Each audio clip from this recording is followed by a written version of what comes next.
have so many people who come to my classes and courses, and they tell me that they are now vegetarian.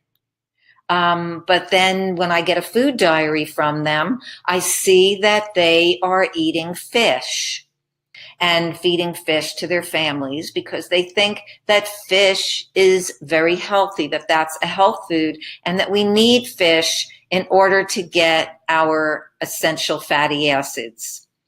Well, I just want to give you some information on why you should never feed yourself or your child fish. Okay.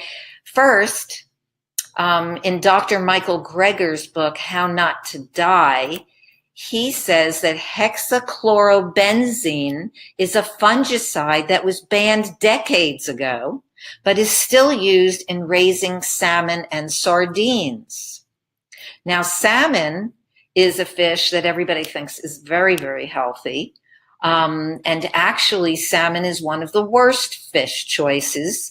It's one of the largest fish, and it eats the smaller fish. And so we know that fish contains lots of mercury, heavy metals, which are known to get lodged between the left and the right hemispheres of the brain and can be a major cause of autism. And the salmon, in eating fish and the smaller fish and then having its own mercury, it's got lots and lots of mercury.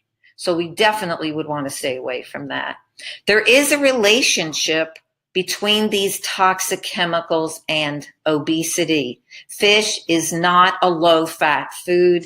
It is very high in saturated fat. We know it's got mercury toxicity.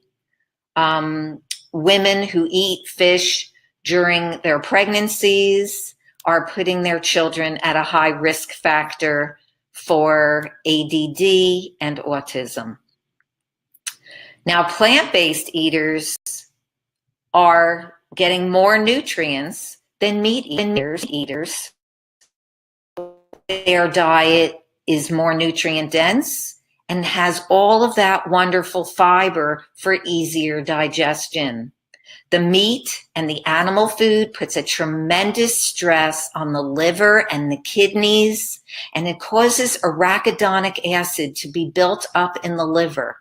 Now, when that arachidonic acid gets to a toleration level in the liver, that's when we see all of these degenerative diseases and autoimmune conditions.